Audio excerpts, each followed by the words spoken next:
बात कर लेते हैं वफाक और सिंध सरकार के दरमियान होने वाली लफ्ज़ी जंग की, जिसके ख़ात्मे के कोई आसार अब नज़र नहीं आ रहे। एक बयान सामने आ जाता है, फिर उस पर बयान सामने आता है, फिर बयान सामने आता है, और ये जो जंग है ये जारी है। बिल्कुल। वफाकी वज़ीर इत्तलात फवाद चौधरी की बात करें तो उन्होंने कराची में मीडिया से बात की और उन्होंने कहा कि सिंध हुकूमत को उन्होंने ताबड़तोड़ उन पर हमले भी किए। उन्होंने कहा कि लोग मुतालबा करते हैं कि सिंध में गवर्नर राज लगा दे, लेकिन आइन में इसकी कोई गुंजाइश नहीं है। आर्टिकल 140A का नफाज ही वाहिद रास्ता है हमजा। हाँ, जिसके ज़रिए सिंध को उसका हक मिल सकता है। अच्छा, अब अगर बात कर ली जाए 140 से है क्या, लोकल गवर्नमेंट के हवाले से यह है। और फवाद चौधरी साहब ने कहा कि कायम अली शाह हो या मुराद अली शाह हो, उनको सिर्फ रबर स्टैम्प के तौर पर वज़ीर आला हाउस में बिठाया जाता है। सिंध हुकूमत के फैसले वज़ीर आला नहीं कर रहे होते, बल्कि बिलावल और जरदारी हाउस में हो रहे होते हैं। उन्होंने ये भी सवाल किया कि कराची को पैसा मिल नहीं रहा, सिंध के मसाइल हल हो नहीं रहे, तो ये पैसा जा कहाँ रहा है। बिल्कुल। और वफाकी वज़ीर ने इल्ज़ाम लगाया है कि सूबे के अवाम का असल पानी तो बिलावल हाउस मुराद अली शाह वाले चोरी कर रहे हैं, और मुराद अली शाह आज़ाद मुबस्सल क्यों नहीं लगा देते हैं। फवाद चौधरी ने यह भी इल्ज़ाम लगाया है कि वज़ीर इत्तलात सिंध नासिर हुसैन शाह, और जब ये इल्ज़ामात लगाए तो वो फिर नासिर हुसैन शाह जो है वो बरहम हो गए, और उन्होंने कहा कि वज़ीर आला सिंध के खिलाफ वफाक साजिशें कर रहा है। और फवाद चौधरी खुद पंजाब के वज़ीर आला बनना चाहते हैं, जबकि वज़ीर तालीम सिंध सईद गनी का कहना था कि मरकज़ में मांगे तांगे की हुकूमत है। मुराद अली शाह वफाक को टफ टाइम देते हैं, इसलिए वफाक मुराद अली शाह को पसंद नहीं कर रहा है। इसी पर हम बात करेंगे। हमारे साथ मौजूद हैं पाकिस्तान तहरीक इंसाफ के रहनुमा हैं, अपोजिशन लीडर हैं सिंध में हलीम आदिल शेख साहब। शेख साहब बहुत शुक्रिया, अस्सलाम वालेकुम, गुड मॉर्निंग। आपको टफ टाइम देते हैं वफाक में जाके वज़ीर आला सिंध सैयद मुराद अली शाह साहब, आप लोग इसलिए उनके खिलाफ जो है साजिश कर रहे हैं। सबसे पहले तो बिल्कुल मैं इसका जवाब देता हूं कि वो टफ टाइम तो मुराद अली शाह ने 13 साल से सिंध के अवाम को दिया हुआ है। सिंध के अवाम को क्या वफाक को टफ टाइम देंगे? उन्होंने सिंध को जो टफ टाइम दिया है, सिंध के अवाम को जो टफ टाइम दिया है, सिर्फ उन्होंने जो सॉफ्ट टाइम दिया है वो जरदारी ग्रुप को दिया है, ओमनी ग्रुप को दिया है, बिलावल हाउस को दिया है, CM हाउस को दिया है, अपनी कैबिनेट को दिया है। पूरे सिंध को टफ टाइम देने के बाद उन्होंने सिंध को एड्स लगाई है, टफ टाइम। सिंधों को कुत्तों से कटवा दिया, टफ टाइम। घर में बच्चे मरवा दिए, tough time to Sindh. Sindh में पानी की चोरी करा दी, tough time to Sindh. Sindh के शहरों को कचरा कुंडी बना दिया, tough time to Sindh. Karachi को दुनिया के 10 गंदे तरीन शहरों में शामिल करा दिया। तो टफ टाइम तो हमें दिया है सिंध के लोगों को, वफाक क्या टफ टाइम देंगे? वो ये मुराद अली शाह और टफ टाइम वो देता है जो शख्स बड़ा नीट एंड क्लीन होता है, जो शख्स नैब केस कई केसेस में इन्वॉल्व हो, वाइट कॉलर क्रिमिनल हो, जिसमें आज हर किस्म की सब्सिडी पे चोरी की हो, नूरियाबाद में चोरी की हो, शुगर मिलें बेच दी हो, बैंक अपने बेच दिए हो, उसके अंदर टांगों में जान नहीं होती है। टफ टाइम मुराद अली शाह साहब झूठ सिर्फ एक तरीके से देते हैं। हाँ, वफाक को टफ टाइम मिलता है जब खुदा न खास्ता ये सिंध कार्ड खेल कर एक सिक्योरिटी रिस्क बनना चाहते हैं। ये पंजाब सिंध वफाक सिंध मतलब मुल्क में जब ये खुदा न खास्ता जो एक सिंध कार्ड खेल कर एक महरूमी पेश करके और लड़ाना चाहते हैं, तो उसको हम टफ टाइम समझते हैं। ये अपनी गवर्नमेंट बचाने के लिए ये नफरतें फैलाते हैं, जिसको हम समझ सकते हैं कि उसको वफाक टफ टाइम लेता है। ये मुल्क की यकजहती ज़रूरी है। लेकिन मैं आपके एक बात को, कल से इनका कुछ लोग शुरू हो गए कि पता नहीं आर्टिकल 140A, वो कह रहे हैं आर्टिकल 140A लगाया जा रहा है, नाफिज किया जा रहा है, वफाक कब्जा कर रहा है। कल से उन्होंने ड्रामा स्टार्ट किया हुआ है। ये आईने पाकिस्तान की, ये मेरी जेब में होती है हर वक्त, मैं आइन लेके चल रहा होता हूँ। आर्टिकल 140A है क्या? मैं चाहता हूँ 92 जो है सिंध के अवाम को बता दे। कल से उन्होंने ड्रामा मचाया हुआ कि जी फवाद चौधरी ने वफाक के कब्जे का मंसूबा बना दिया। Article 140A, local government. Each province shall by law establish a local government system and develop political, administrative and financial responsibility and authority to the elected representatives of the local government. इतनी story है कि जी sir problem एक है ना शेख साहब, problem एक है जाए। और जो शेख साहब प्रॉब्लम ये है कि पीपल्स पार्टी कहती है कि आपको ऐसे आर्टिकल सिंध के लिए क्यों याद आते हैं, बाकी सूबों में अमली तौर पर आपको ये याद नहीं आ रहे होते हैं। इसलिए याद आते हैं कि बाकी सूबों पे आज भी लोकल गवर्नमेंट सिस्टम अपने डिविजनल सतह पर, डिस्ट्रिक्ट सतह पर मजबूत है। वहाँ लोग सॉलिड वेस्ट वहाँ सूबाई हुकूमत के पास नहीं है, पंजाब में ना वो KB में। वहाँ वाटर बोर्ड, ये गटर, ये पानी, ये नलका, ये सूबाई हुकूमत के पास नहीं है। वहाँ SBCA KBCA सूबाई हुकूमत के पास नहीं है। वहाँ ये लोकलाइज्ड, ये लोकल गवर्नमेंट सिस्टम के पास है। LMC KMC DMC PMC जो भी हैं, ये लेकमैन जो मेट्रोपॉलिटन कॉर्पोरेशन इसको लेकर चल रही है, लेकिन सिंध में इन्होंने माल हड़प करने के लिए, माल चोरी करने के लिए वाटर बोर्ड सिंध हुकूमत के पास, लोकल गवर्नमेंट के पास, कचरा उठाने का काम भी तो वजीर बल्दियात के पास। ये सिंध में और वहाँ में फ़र्क ये है कि यहाँ इन्होंने सारी 18वीं तरमीम के बाद इन्होंने सारा कुछ अपने पास ले लिया। दूसरा बताना चाहता हूँ, NFC अवार्ड की बात करते हैं, 2007 से आज तक PFC अवार्ड इन्होंने सिंध में नहीं दिया है। आज ये सूबे में पैसा लेने के बाद ये नहीं समझते कि सूबा वो पैसा जो है वो नीचे DMCs को, KMCs को, डिस्ट्रिक्ट काउंसिल्स को, टाउन कमेटीज़ को, म्यूनसिपल कमेटीज़ को भी जाना है। अलमिया से हर चीज़ इनके पास से जानी है, डायरेक्ट चेक कटता है। एक बिलावल हाउस जाता है, एक CM हाउस जाता है, एक ग्राउंड में लोगों के लिए जाता है, जिसको वो कोटेशन वगैरह देकर उसके अंदर ही पैसे खा जाते हैं। बिल्कुल हलीम आदिल शेख साहब, जिस तरह से अगर बात की जाए सिंध की, तो लोकल गवर्नमेंट ने अपनी मुद्दत पूरी की है, तो पंजाब में तो उन्होंने मुद्दत पूरी करने ही नहीं दी हुकूमत को। देखिए वहाँ का निज़ाम, मैं इस वक्त सिंध का नुमाइंदे के तौर पर बैठा हूँ, मैं कहता हूँ पंजाब में भी लोकल गवर्नमेंट सिस्टम जल्द से जल्द नाफिज होना चाहिए, सिंध में भी होना चाहिए, KP में भी होना चाहिए। लेकिन मैं बताना चाहता हूँ, पंजाब में फिर भी म्यूनसिपल कॉरपोरेशन चल रही थी, वहाँ बाइख्तियार था, वहाँ काम हो रहा था। यहाँ तो म्यूनसिपल की तमाम चीज़ें सूबे में लगी। बाकी एक और चीज़ ऐड कर दूँ आपको, सिंध के पास सुनिएगा ज़रा, पिछले 13 साल में 7,880 अरब रुपए आए हैं, जिसमें से उन्होंने तकरीबन डेवलपमेंट के बाकी अल्लो तल्लो में इधर उधर लगाने के बाद तकरीबन ये कुछ 2,000 अरब के करीब इन्होंने 1600 अरब जो डायरेक्टली इन्होंने उसके अंदर रखे। और इनकी प्लानिंग एंड डेवलपमेंट डिपार्टमेंट की रिपोर्ट कहती है कि 44% करप्शन हो गई उसके अंदर। मतलब ये मैं बता रहा हूँ कि जो 1650 अरब रुपए रखे उसमें 44% करप्शन हो गई। आए इनके पास 7,880 अरब रुपए। उसके अलावा पिछले 13 साल में 1410 अरब की करप्शन ऑडिटर जनरल ने रिपोर्ट की है। क्या फिर भी वफाक इनको पैसे दे दे? हमें वफाक ने पैसे देने हैं सिंध के अवाम को, जैसा कि उन्होंने दिया एहसास इमरजेंसी में 65 अरब रुपए दिए डायरेक्टली। ठीक है शेख साहब, बिल्कुल वफाक ने पैसा देना है सिंध के अवाम को, उसकी इम्प्लीमेंटेशन में मसाइल आ जाते हैं ना, कि जब आप सिंध हुकूमत के साथ आपकी कोऑर्डिनेशन नहीं हो रही है, अवाम को भुगतना पड़ता है, वो इम्प्लीमेंटेशन कैसे होगी? और आप पंजाब की बात कर रहे थे, बल्दियाती नुमाइंदे घर भेज दिए गए थे, पंजाब की सूरत हाल बिल्कुल मुख्तलिफ थी, लेकिन आपका असूली मौक़िफ़ यह है कि हर जगह पे होना चाहिए, ये बात दुरुस्त है। तो इम्प्लीमेंटेशन की बात कर लेते हैं कि सिंध में वफाक डायरेक्टली इम्प्लीमेंट कैसे कर रहा होगा?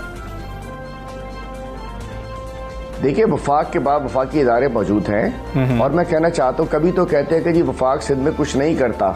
हमने डायरेक्ट आवाम के लिए, अभी देखिए ना 65 अरब रुपए दे दिए ना हमारे एहसास इमरजेंसी ने, PWD के थ्रू काम हो रहे हैं, दीगर इदारा SIDCL, अब सुनिए SIDCL जी, जिसको खुद 2016 में इन्होंने इफ्तिताह किया, इनके वज़ीर आला ने नवाज शरीफ के साथ बैठ के इफ्तिताह किया। उस वक्त SIDCL ठीक थी, अब उसको कहते हैं ये ईस्ट इंडिया कंपनी है। मैं कहना चाहता हूँ उस दिन बिलावल हाउस को आग लगी जब मीडिया सेल में, तो ईस्ट इंडिया कंपनी की फायर ब्रिगेड ने जाकर, जिसका गिफ्ट था इमरान खान का, उसने इनकी जाके आग बुझाई। वो जो बजट की वजह से इनको लग गई थी कि बजट इतना अच्छा आ गया, सुलग गए थे सब, वो इनके अंदर की आग जो थी वो मीडिया सेल तक पहुंच गई, तो वो भी हमारी गाड़ियों ने जाके बुझाई है। तो मैं कहता हूँ ये नफरत फैलाना चाहते हैं। बात यह है कि वफाक काम कर रहा है, इनको तो मैंने बताया ना, मैंने आपको फिगर्स दी हैं, मैंने आपको फिगर्स दिए हैं। 7,880 अरब रुपए आए, 1650 अरब डेवलपमेंट पे लगाए, उसमें PND की इनकी रिपोर्ट के मुताबिक 44% करप्शन होगी, मतलब 700 खा गए। उसके अलावा ऑडिटर जनरल की रिपोर्ट कहती, हलीम आदिल नहीं कहता, 92 नहीं कहता, मैं नहीं कहता, कि 1450 अरब, मतलब पिछले 10 साल में 957 अरब की करप्शन थी 17-18 तक। उसका 18-19 के अंदर 222 अरब ऐड हुए, 19-20 के अंदर 282 अरब की करप्शन हुई है, जो कि ऑडिटर जनरल कहता है। 1400 अरब की करप्शन डेवलपमेंट साइड। ठीक है हलीम आदिल शेख साहब, बहुत शुक्रिया आपका। पाकिस्तान से आप बात कर रहे थे, आगे बढ़ते हैं और बात करते हैं कि पाकिस्तान समेत दुनिया भर में आज खून अतिया करने वालों का आलमी दिन मनाया जा रहा है, मतलब कि ब्लड डोनेट करने वालों का आलमी दिन मनाया जा रहा है, और ब्लड डोनेशन बहुत ज़्यादा अहम भी, हम सब बिल्कुल ऐसे ही। और इसका मकसद जो है वो ये है कि अवाम में खून की अतिया करने का शऊर उजागर किया जाए, क्योंकि रगों में दौड़ते खून से इंसानी ज़िंदगी की डोर बंदी होती है, और ये एहसास शिद्दत से उस वक्त इस मतलब इस एहसास और शिद्दत से उस वक्त होता है जबकि कोई इंसान इस बीमारी या हादसे की सूरत में किसी इंसान को ज़रूरत होती है, उसके प्यारे को अचानक इस तरह का कोई इंसिडेंट पेश आ जाता है कि कोई ऐसा वाक़या पेश आए कि उसको खून जो है उसकी ज़रूरत पड़ सकती है। तो इस चीज़ के लिए जो है ये दिन मनाया जाता है ताकि लोगों में शौक उजागर हो सके। सबसे ज़्यादा परेशानी कब होती है? जब आपका कोई अपना प्यारा खुदा न खास्ता हॉस्पिटल में होता है, आप खून ढूंढ रहे होते हैं, वो कोई भी खून हो आप ढूंढ रहे होते हैं और आपको वो खून नहीं मिल रहा होता। आप कहते हैं, डॉक्टर आपको बताते हैं कि जी कि 2 बोतलें चाहिए होंगी, 2 बैग्स चाहिए होंगे और आप एक भी नहीं इकट्ठा कर पा रहे हैं। बहुत ही अजीब बेबस हुआ होता है इंसान। और फिर हमें उस वक्त तो ये सोचना चाहिए कि काश हमने भी किसी को खून अतिया किया होता तो आज शायद हम इस सिचुएशन में ना होते। रज़ाकाराना तौर पर खून अतिया करने वाले अफराद का किरदार किसी फरिश्ते से कम नहीं होता जो किसी नफ़ा और रिश्ते के बगैर अपना खून देकर एक इंसानी ज़िंदगी को बचाते हैं। और ये भी है कि हमजा खून जो कि अतिया करते हैं लोग, उनकी बदौलत हर साल जो है कितने ही आप देखते हैं कि लोग हैं उनकी जानें बच जाती हैं और ज़िंदगी और मौत की कैफियत में मुब्तला मरीज़ों के लिए खून की मुंतकली के अमल से जीने की एक नई उम्मीद भी पैदा होती है, जो कि हर एक इंसान चाहता है कि यार हम लोगों को ज़िंदगी में और भी जीना है अभी, तो खून अगर किसी को मिल जाए टाइम पर तो वो उसकी ज़िंदगी जो है एक इंसान की। पाकिस्तान उन ममालिक में इकरा शामिल है कि जहाँ पर जो खून अतिया करने वाली शरह है वो सिर्फ 10% है, बाकी 90% जो है वो फैमिली डोनेट कर रही होती है। तो इस शरह को बढ़ाना बहुत ज़रूरी है। कैसे बढ़ाया जा सकता है बात करेंगे।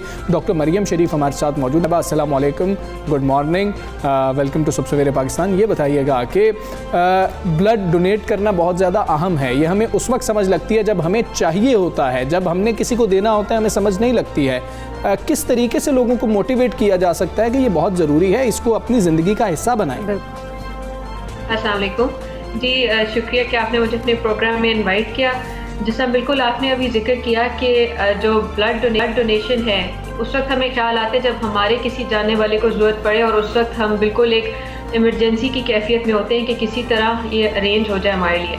लेकिन अगर हमारी आवाम में इस चीज़ का पहले से ही शूर पैदा किया जाए, इसी तरह वर्ल्ड ब्लड डोनेशन डे के ज़रिए और बात की जाए इस मौजू पे कि जी खून देने के फ़वाइद क्या हैं, तो लोग शायद इस तरफ कायल हो जाए। खून देने के फ़वाइद हैं बिल्कुल। अगर आप 18 साल से बड़ी उम्र के हैं, 18 से 60 साल के दरमियान हैं और आपका वज़न 50 किलो से ऊपर है, तो आप एक सेहतमंद इंसान कहलाए जा सकते हैं और आप खून दे सकते हैं। आपका इस प्रोसीजर के दौरान एक बेसिक चेकअप भी हो जाएगा। आपकी कुछ सर्टेन बीमारियों की स्क्रीनिंग हो जाती है जिसमें यरकान, एड्स, इनके आपके टेस्ट होते हैं, आपका ब्लड प्रेशर लिया जाता है, आपका एक बेसिक चेकअप होता है जी। तो इसके अलावा जी ये बिल्कुल एक 15 मिनट का प्रोसीजर है जी। और इसके बाद आपको बिठा के ऑब्जर्व भी किया जाता है। तो एक बिल्कुल एक आम शहरी जो है जाके कहीं भी एक अच्छे सेंटर में जाके ब्लड डोनेट कर सकता है। ना सिर्फ ये सवाब का भी काम है, खिदमत खल्क भी है। आप इसी नीयत से दें कि इंशाल्लाह ये कभी मेरे भी काम आ सकते हैं। अगर मैं किसी के काम आ तो कोई मेरे भी काम आ सकता है। बिल्कुल ऐसे ही है। डॉक्टर साहब, जिस तरह से आपने बात की एक सेहतमंद इंसान की, एक हेल्दी पर्सन की, तो खून का अतिया कितने अरसे बाद कर देना चाहिए और क्या कोई ऐसी रिसर्च है जिसमें ब्लड डोनेशन का कोई साइड इफेक्ट भी सामने आया हो? जी, इसमें ऐसा है कि एक सेहतमंद इंसान तकरीबन हर 2 से 3 माह बाद अपना खून जो है वो डोनेट कर सकता है और अल्हम्दुलिल्लाह अभी तक ऐसी कोई रिसर्च नहीं है जिसमें इसके कोई साइड इफेक्ट सामने आए हों। आर्जी तौर पे हो सकता है आपको थोड़े बहुत चक्कर वगैरह आए, लेकिन उसी वक्त फिर आपको बिठाया जाता है, आपको पानी या जूस वगैरह दिया जाता है और आपका ब्लड प्रेशर चेक किया जाता है, तो कोई लॉन्ग लास्टिंग साइड इफेक्ट्स नहीं है। इसके बरक्स इसके जो है फ़वाइद वो हैं। देखिए, खून देने से आप एक तो अपने जो जिस्म में जो आयरन के स्टोर्स अगर जमा होना शुरू हो जाए, लिवर में जाके वो डिपॉजिट होना शुरू हो जाए, तो ये लंबे अरसे के लिए आपके लिए नुकसानदेह हो सकता है। तो इसके जो रिसर्च ने साबित किया है कि इसके दिल के लिए फ़वाइद हैं, बेनिफिट्स हैं। आपको इनडायरेक्ट तरीके से हार्ट अटैक से बचाया जा सकता है अगर आप बाकायदगी से खून अता करें। ठीक है डॉक्टर साहब, ये भी बताइएगा, हम देखते हैं कि ब्लड बैंक्स मौजूद होते हैं अस्पतालों में, लेकिन वहाँ से एक तो लोग हेजिटेट कर रहे होते हैं कि पता नहीं कैसा होगा, कब से पड़ा होगा, क्या खून होगा, लोग नहीं लेना चाह रहे होते हैं। दूसरा, अक्सर वहाँ पर अवेलेबल भी नहीं होता। ब्लड डोनर सोसाइटीज़ का कल्चर यहाँ पर नहीं है, वो कितना ज़्यादा ज़रूरी है, उसको कैसे परवान चढ़ाया जा सकता है? देखिए, इसमें यही चीज़ इम्पॉर्टेंट है कि हस्पताल और इन के अलावा लोग जो हैं वो स्टूडेंट्स जो है हमारी यूथ जो है वो इस चीज़ में मोबिलाइज हो। यूनिवर्सिटीज़ में, स्कूलों में इस चीज़ को प्रमोट किया जाए, उधर जाके इस चीज़ पे टॉक्स की जाए, उनको बताया जाए कि खून देने के फ़वाइद क्या हैं। और लोगों को बैजेस दिए जाएं, अप्रिशिएट किया जाए, क्योंकि देखिए जैसा आपने बताया ये बिल्कुल रज़ाकाराना तौर पे है, जिसमें आपको जो है कोई ना आपको कोई इंसेंटिव मिल रहा है, ना कोई आपको पैसे मिल रहे हैं, ये आपकी अपनी दिल की अच्छाई है और ये आपकी सवाब कमाने की ये ख्वाहिश है जिसके लिए आप जाके खून देते हैं। तो अगर हम अपने जवानों को मोबिलाइज करें, उनको ये चीज़ जाके समझाई जाए यूनिवर्सिटीज़ में, स्कूल्स में, तो इसका आहिस्ता आहिस्ता कल्चर हमारे मुल्क में भी आ जाएगा। और हम लोग मुसलमान होने के नाते हमें तो इस सवाब कमाने की एक ख्वाहिश होती है, तो ये एक आसान तरीका है जिससे हम ये चीज़ कर सकते हैं। बिल्कुल। डॉक्टर साहिबा वैसे इस बारे में कहिएगा कि कौन से ऐसे लोग हैं जिनको ब्लड डोनेट नहीं करना चाहिए? जी, एक तो वो जो मैंने आपको बताया, जो वेट का कट ऑफ है, जो लोग 50 किलो से कम उनका वजन है वो नहीं दे सकते, और 18 साल से कम उम्र या 60 साल से ज़्यादा उम्र के लोग वो नहीं दे सकते।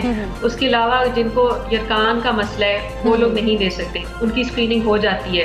और ये कि इवन जो लोग जो शुगर के मरीज़ हैं वो लोग भी अगर वो दवाइयों पे उनकी शुगर कंट्रोल्ड है वो भी दे सकते हैं, सिर्फ जो लोग इंसुलिन पे हैं वो लोग नहीं दे सकते। ठीक है, तो काफ़ी सारी पॉपुलेशन हमारे खून डोनेट कर सकती है। ठीक है डॉक्टर साहब, एक और चीज़ है कि हम एमरजेंसी का इंतज़ार क्यों करें कि खुदा न खास्ता कोई एमरजेंसी होगी तो हम ब्लड डोनेट करने के लिए जाएंगे। मतलब ऐसे कई मरीज़ होते हैं जिनको रेगुलरली खून लग रहा होता है, ख़ासतौर पे हम थैलेसीमिया के बच्चों की बात कर लें, तो हमें क्या उनको डोनेट करने नहीं जाना चाहिए? लोगों को शायद इल्म ही नहीं है इसके बारे में।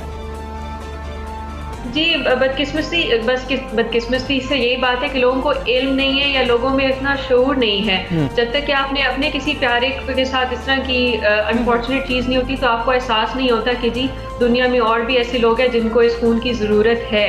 तो जिससे आपने बताया थैलेसीमिया जो है, बच्चे हैं बिल्कुल, उनको हर महीने खून की ज़रूरत होती है जब तक कि वो इस काबिल नहीं हो जाते कि उनको ट्रांसप्लांट पे, और हर बच्चा जो है वो ट्रांसप्लांट करा भी नहीं सकता, ना इतने वसाइल हैं, ना इतने रिसोर्सेज हैं हमारे पास कि थैलेसीमिया का पेशेंट ट्रांसप्लांट की तरफ जा सके। तो वो तो हर महीने उनको खून की ज़रूरत होती है।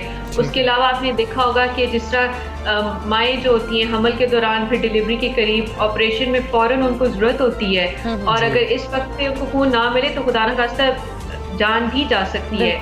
तो इमरजेंसी का बिल्कुल इंतज़ार नहीं करना चाहिए, बल्कि आपके अंदर इतना शऊर होना चाहिए कि मैं वक्त से पहले जाके किसी के लिए नेकी कर दूं ताकि किसी दिन मेरे लिए भी ये चीज़ हो सके। दुरुस्त कह रही हैं डॉक्टर साहब, बहुत शुक्रिया आपका। सुबह सवेरे पाकिस्तान से आप बात कर रही थी। वाकई ये बात बहुत ज़रूरी है कि लोगों को ये कम अज़ कम शऊर होना चाहिए कि हमें इमरजेंसी का वेट नहीं करना। और अक्सर मैसेजेस आते हैं और हम वो मैसेजेस देख के या हम पोस्ट देखते हैं, लोग शेयर कर रहे होते हैं, हमें पता होता है कि ये ब्लड ग्रुप हमारा ही है और हम डोनेट कर सकते हैं, हम फिर भी नहीं इग्नोर कर देते हैं हम लोग, क्योंकि हम लोग अपने ऊपर रख के नहीं देखते ना, क्योंकि अपने ऊपर जब रख के सिचुएशन देखेंगे तभी हमें दूसरों की तकलीफ का भी अंदाज़ा होगा। तो आप लोगों को चाहिए कि किसी इमरजेंसी का इंतजार किए बगैर ही ब्लड अपना डोनेट। और अगर आपके सामने ऐसी कोई पोस्ट आ जाती है तो बहुत अहम है, लोग इतने परेशान होते हैं, वो कहते हैं हम आपको पिक एंड ड्रॉप देने को भी तैयार है। इवन ये हालात होते हैं, लोग कहते हैं हम पे करने के लिए भी तैयार हैं। वो सोचें कि वो किस हालत में है तो जाके ब्लड डोनेट करें और उसके जवाब में आपको दुआएं ही मिल सकती हैं। तो दुआएं समेटिए, हम यहाँ पर एक ब्रेक ले लेते हैं। कहीं मत जाइएगा, यहीं पर आइएगा।